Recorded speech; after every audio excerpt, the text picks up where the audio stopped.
because I'd been through the Pentagon right after 9/11.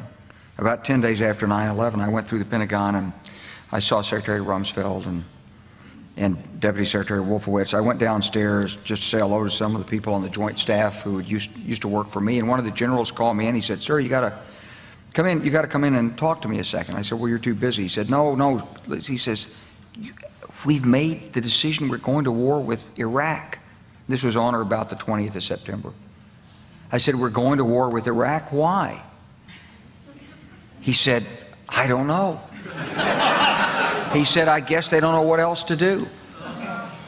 So I said, "Well, did they find some information connecting Saddam to Al-Qaeda?" He said, No. He says, "There's nothing new that way. They just made the decision to go to war with Iraq." He said, "I guess it's like we don't know what to do about terrorists, but we've got a good military and we can take down governments." And he said, "I guess if the only tool you have is a hammer, every problem has to look like a nail." So I came back to see him a few weeks later, and by that time we were bombing in Afghanistan. I said, "Are we still going to war with Iraq?" And he said, "Oh, it's worse than that."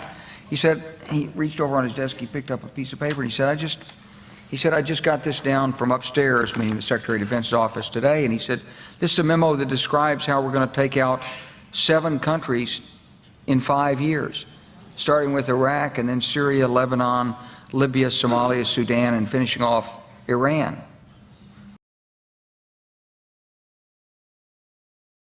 This is a memo that describes how we're going to take out 7 countries in 5 years, starting with Iraq. My fellow citizens, at this hour, American and coalition forces are in the early stages of military operations to disarm Iraq, to free its people, and to defend the world from grave danger. And then Syria. We had a chance to talk about a wide range of international issues, including the situation in Syria.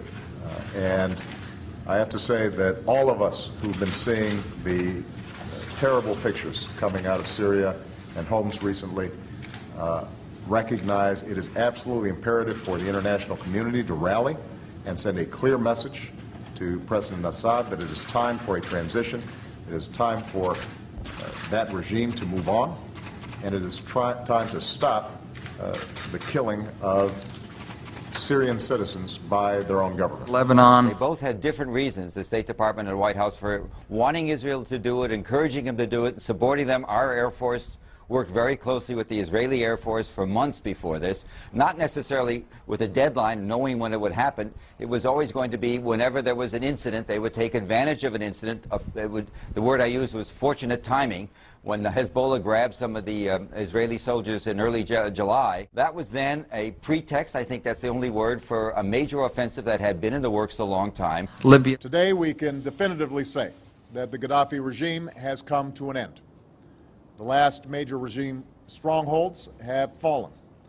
The new government is consolidating the control over the country, and one of the world's longest-serving dictators is no more. Somalia. Well, violence isn't only on the rise in Afghanistan. In fact, it looks like America's shadow wars have now increased by 1. Drone strikes have long been reported in Pakistan and Yemen, but now there's news that a week ago, a U.S. drone aircraft fired on 2 leaders of the Somalian organization Al-Shabaab. Sudan. President Obama is sending 100 combat-equipped troops to Central Africa to advise local forces on getting rid of one of the continent's most vicious operatives, Joseph Kony, the head of the Lord's Resistance Army, a group responsible for atrocities across the region. It's the first open deployment of U.S. ground combat power to Africa since the Black Hawk Down incident in Somalia in the 1990s that killed 18 troops. U.S. troops may wind up now in Uganda, South Sudan, the Central African Republic, and the Democratic Republic of the Congo. It's part of a growing military effort to engage in Africa. Finishing off Iran.